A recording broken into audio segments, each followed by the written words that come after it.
Olá pessoal, tudo bem? Na aula de hoje vamos falar sobre os métodos de segurança. Vamos falar sobre o honeypot.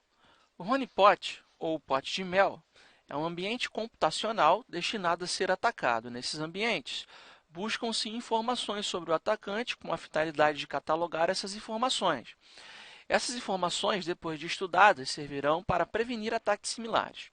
Geralmente definimos uma subrede própria para ser atacada e nela estarão os computadores, ou seja, os honeypots, que são as iscas, e uma outra subrede para administrar os processos e analisá-los. Então, pessoal, olha só, o que seria o honeypot? O honeypot nada mais é do que um ambiente onde determinada empresa da área de segurança, ou mesmo uma empresa corporativa que tenha um setor de segurança ativo, ela define essa rede com vários tipos de sistemas operacionais, vários tipos de aplicações e equipamentos instalados, exatamente como uma isca para ser atacada.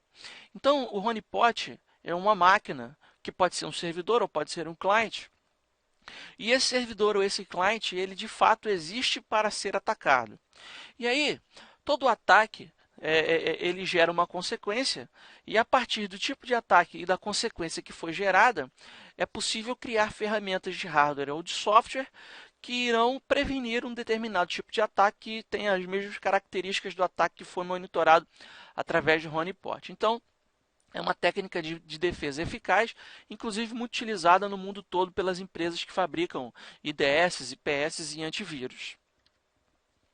A RoniNet nada mais é do que a rede que contém os honeypots.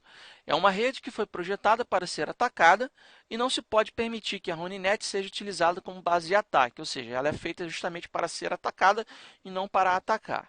A RoniNet contém vários honeypots, que são as máquinas.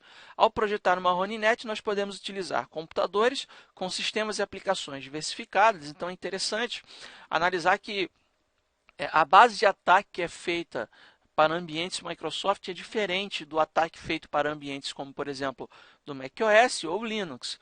Então, nós temos características de ataque diferentes. As aplicações para Windows são diferentes das aplicações utilizadas no Mac, utilizadas no Linux. Então, é importante você não ter apenas uma base de ataque, um único sistema operacional, uma única aplicação. Você tem que ter várias, né, para que você consiga abranger um número maior de tipos de ataque. Um computador com o firewall instalado e com os logs ativados. Isso também é muito importante, porque o firewall ele vai manter em log todos os tráfegos da rede, né? E aí esses logs eles vão ser analisados posteriormente e conseguem identificar vários tipos de informações importantes na hora de se criar uma técnica de prevenção.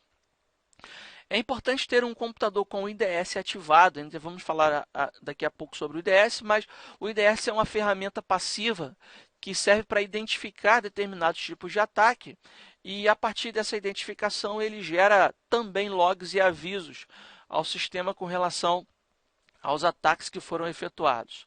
E nós temos também os equipamentos que devem ser utilizados na sua estrutura RoniNet, né, como switches, eventualmente você pode também utilizar hubs ou roteadores e por aí vai.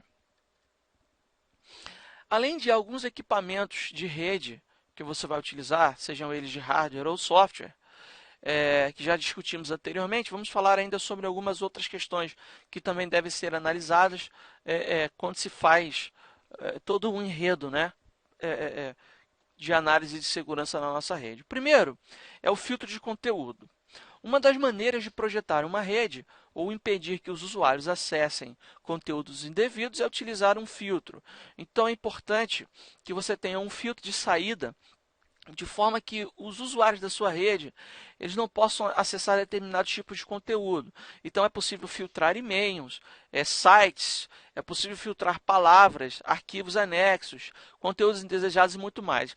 Existem muitas soluções hoje de firewalls, IDS e IPS que fazem, né, esse tipo de controle baseado em filtro. Então, você pode filtrar um determinado tipo de acesso, dizendo que palavras específicas não podem ser utilizadas. Então, qualquer tipo de palavra que contenha informações que não são pertinentes à sua empresa podem ser bloqueadas, determinados tipos de conteúdo, como por exemplo anexos de e-mail, executáveis, tudo isso pode ser prontamente bloqueado através de um software de filtro de conteúdo.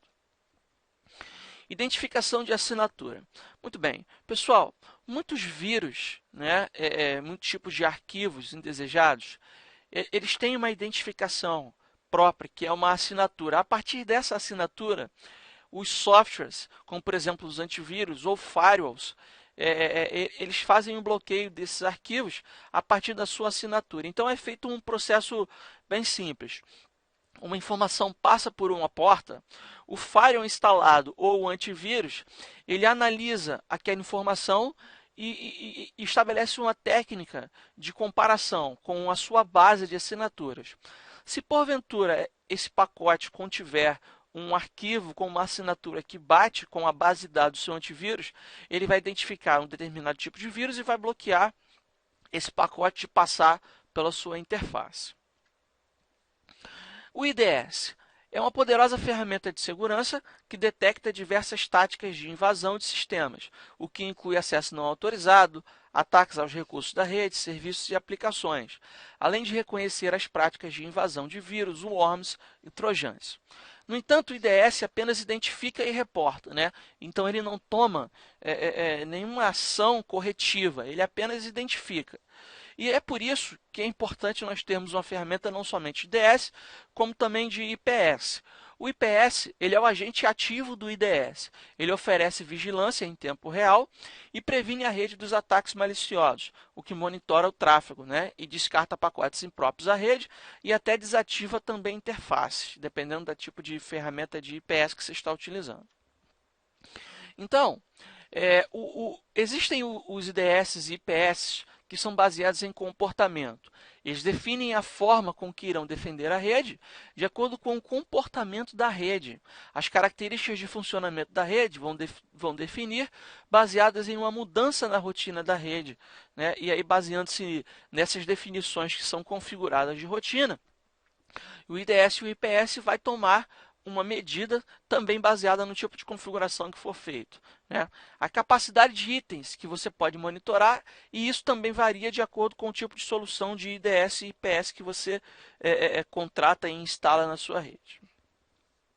O IDS e IPS baseado em assinatura basicamente seria aquilo que a gente já explicamos anteriormente. Então, o seu equipamento ele mantém uma base de assinaturas que analisa todos os pacotes e se determinada assinatura coincidir com a base do seu IDS e IPS, ele vai tomar a ação que foi previamente configurada ali pelo administrador. Baseado em rede. O IDS baseado na rede analisa a rede como um todo. Ele verifica os dados passantes e os compara de acordo com a política que foi configurada pelo administrador. O IDS baseado em rede deve ser colocado fisicamente, preferencialmente, em locais backbone, por exemplo, portas trunk de saída para a internet ou comunicações espelhadas, né? Então é possível você fazer um espelhamento de determinada porta para um servidor onde tenha um IDS instalado que faz a monitoria da sua rede. Então, geralmente, pode-se usar equipamentos de hardware, mas também pode ser usados equipamentos de software, como IDS ou IPS, quando você instala uma determinada aplicação de segurança em um servidor. Com relação à importância das portas tronco e portas de saída para a internet, nós já falamos em algumas aulas anteriores. E as ferramentas baseadas em host são aquelas que nós instalamos individualmente ou nos servidores ou nos clientes. O IDS de host analisa e verifica acessos internos e externos não autorizados ao computador local e envia um log a um servidor de rede, informando sobre a violação. Lembre-se que os recursos de hardware, nesse caso, serão consumidos pelo equipamento onde o software está instalado, ok? Muito bem, pessoal. Nós encerramos assim a nossa aula de hoje e até a próxima.